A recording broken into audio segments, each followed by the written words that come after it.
Tiens, je vais te partager un truc. J'écoute souvent Jim Rohn en ce moment. Il y a des longs audios de Jim Rohn, c'est une vraie mine d'or. C'est super à mettre en fond, tu sais, quand tu fais quelque chose et pour avoir un petit fond audio comme ça avec du contenu intéressant. Et il y a un truc qu'il dit, c'est qu'une phrase qu'il dit que j'aime bien parce que c'est complètement contre-intuitif.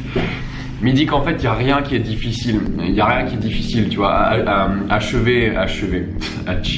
Atteindre le succès, c'est pas difficile. Avoir de la réussite, c'est pas difficile. Parce qu'il suffit juste de faire des choses, tu vois. Je veux dire, les choses à faire, elles sont simples, tu vois. Elles sont pas difficiles en soi.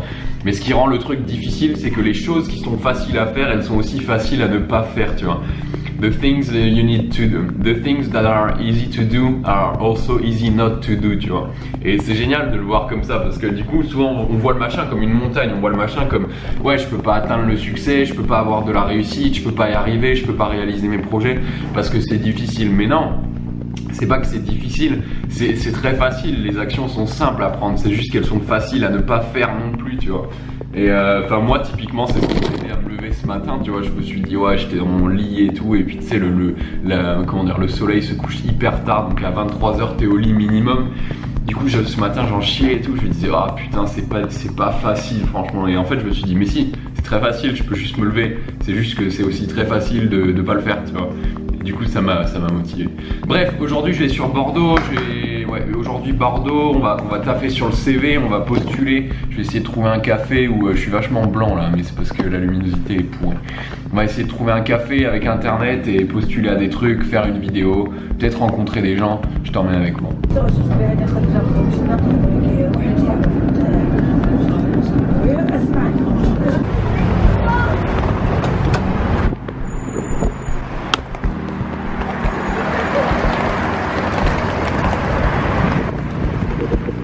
Bon alors je suis posé dans un café méga stylé, genre t'as internet, t'as tout ce que tu veux, donc tu peux bosser.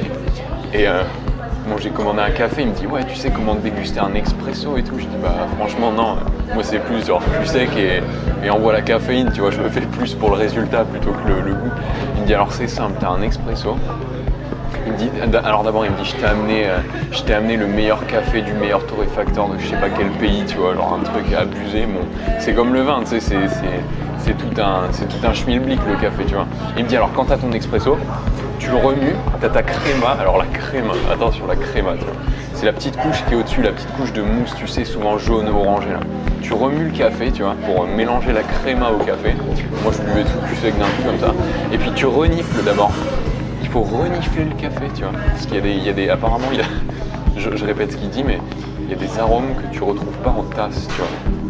Donc tu casses ta créma dans le café, tu renifles un bon coup, ensuite tu dégustes, tu vois.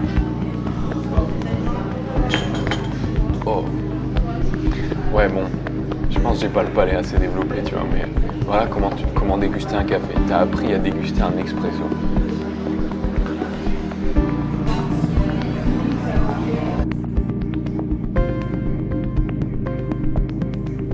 Bon voilà, du coup j'ai pas mal bossé, j'ai réussi à envoyer quelques CV là, donc ça c'est cool. Je vais prendre un petit repas, genre je pense que je vais prendre un kebab, ça fait longtemps que j'ai pas mangé un kebab. Et puis ouais, le temps est pas ouf là. Je t'avoue que c'est un peu le problème, tu sais, quand le matin il fait beau et ensuite l'après-midi la température change, du coup je suis pas du tout habillé quoi. Allez go. Oh, merci chef. En fait à Bordeaux le skate il fait le bruit d'une moto, tu vois. Ça dépend du sens sur lequel tu roules des pavés, mais regarde je vais te montrer. Regarde, donc là c'est normal et là moto.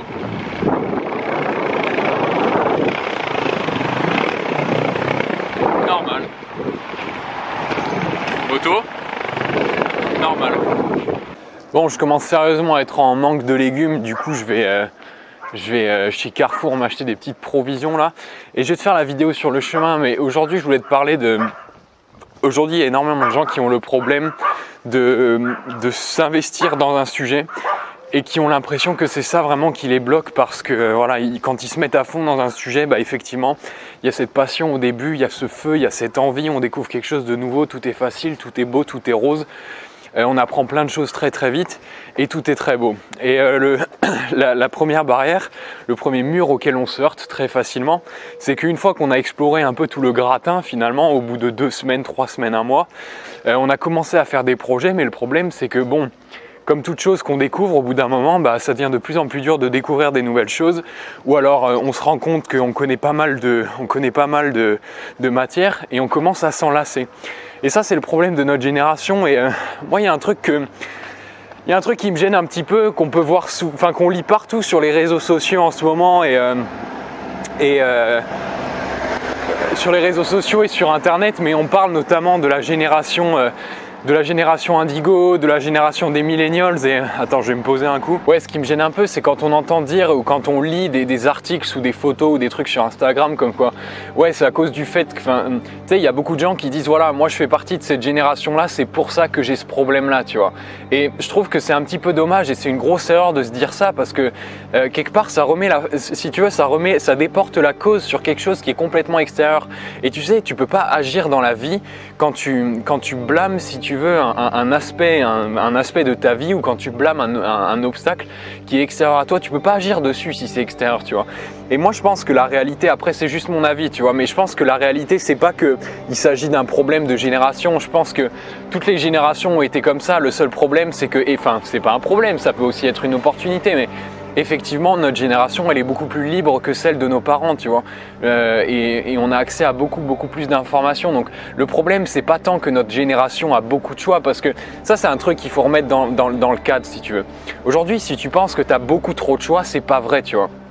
Et c'est peut-être une erreur de nos parents, enfin on a été élevé comme ça, je sais pas comment tu as été élevé, mais peut-être que tu as été élevé par des parents qui t'ont dit voilà, le ciel est la limite, tu peux absolument faire tout ce que tu veux, tu peux faire n'importe quel métier et tout. Et c'était peut-être une erreur dans le sens où ils pensaient bien faire, tu vois, mais eux, vu que c'est vrai qu'à cette époque-là et cette génération-là n'avait pas cet accès finalement à autant de ressources, autant de moyens, autant de liberté en termes de voyage ou quoi, tu vois, à l'époque on pouvait pas voyager de la même façon. Moi, ma mère, elle est née dans un pays de l'Union soviétique, tu vois. Bon, elle a pas mal voyagé pour son âge et pour sa région, parce qu'à l'époque, tu sais, c'était le bloc de l'Est, enfin tout ce que tu veux, tu vois. Mais pour d'autres parents qui ont été peut-être un petit peu comprimés, c'était pas pareil. Et effectivement, il y avait sans doute cette envie de liberté et sans doute cette soif. Et forcément, ils ont reflété ça sur leurs enfants en leur disant, bah voilà, le ciel est possible, le ciel est la limite, tout est possible, tu vois. Mais la première chose qu'il faut réaliser pour arrêter, si tu veux, de se marteler, pour arrêter de se faire du mal et de s'enchaîner soi-même, c'est de capter que bah déjà, faut comprendre un truc, c'est que c'est pas vrai, tu vois. Tu peux pas tout faire. Tout n'est pas possible.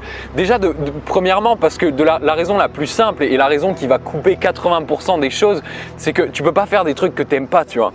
Donc à partir de ce moment-là, tu peux, il y a énormément de gens qui le font, mais ça après c'est un autre choix de vie. Et puis si toi tu vois, bon, quelque part j'ai envie de dire, si tu penses que la vie, si pour toi la vie c'est faire un job que t'aimes pas et kiffer après, tu vois, regarde pas trop mes vidéos parce que tu vas pas te sentir à la maison.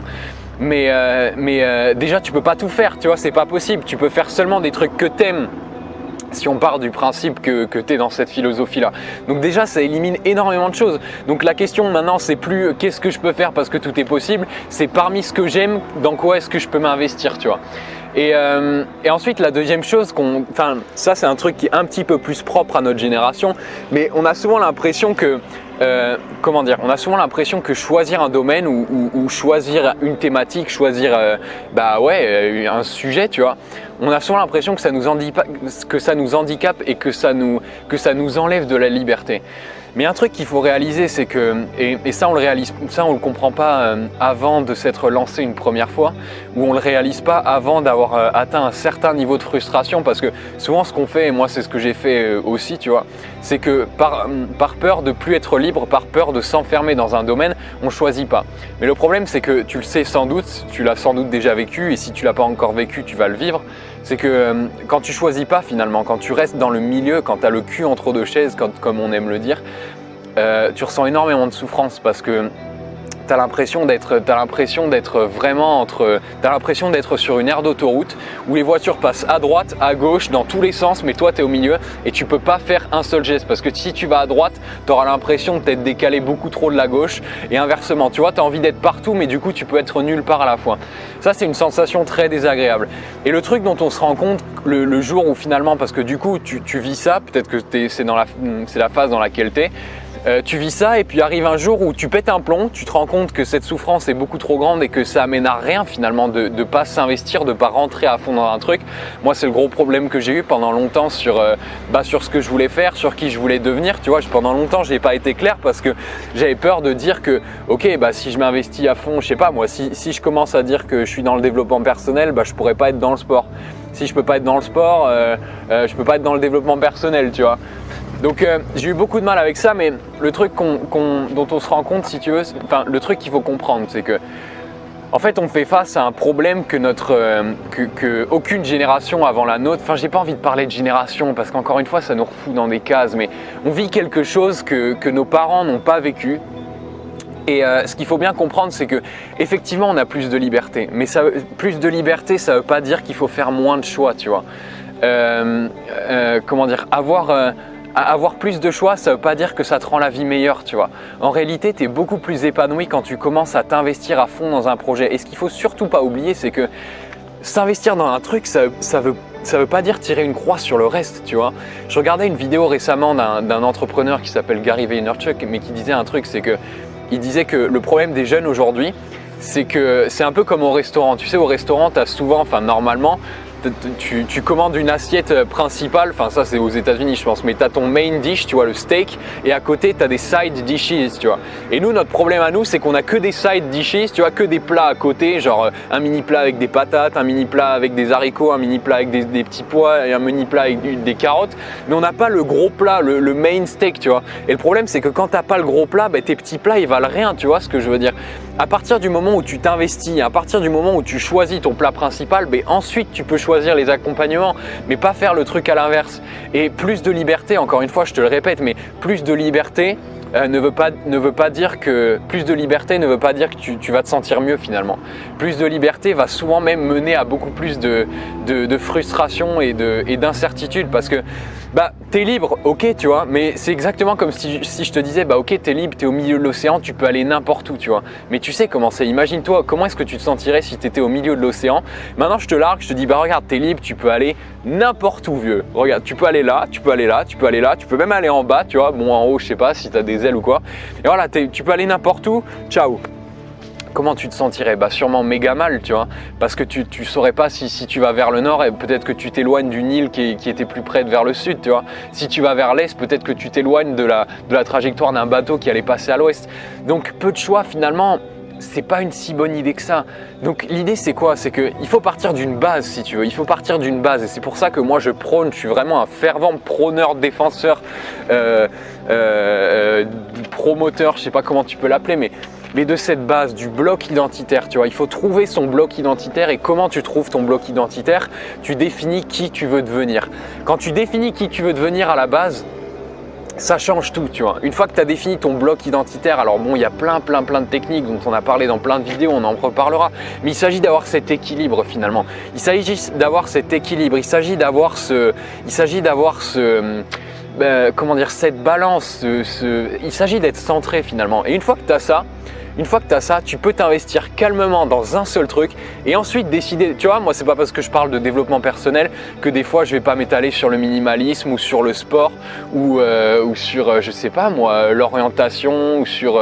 Je parle de plein de trucs, tu vois. Je m'intéresse à plein de trucs, ou le voyage par exemple, les sacs, je suis un grand fan des sacs de voyage, je suis un grand fan de MMA, mais il faut avoir ce steak, tu vois, il faut comprendre. Et quelque part, j'ai envie de te dire, si aujourd'hui tu es encore dans cette phase où tu sais pas encore trop te décider parce que tu as trop peur de t'investir dans un truc, parce que tu as l'impression que ça va te virer de la liberté, comment dire ? Vis-le à fond, vis la frustration à fond jusqu'au jour où tu vas vraiment, et tu vois, je te dis vraiment ça en tant qu'ami, mais là aujourd'hui ton seul choix c'est de continuer jusqu'à rentrer à fond dans le mur et un jour tu vas être tellement frustré de pas avancer finalement parce que tu auras tellement de plats secondaires mais tu n'auras toujours pas ton steak, tu vois.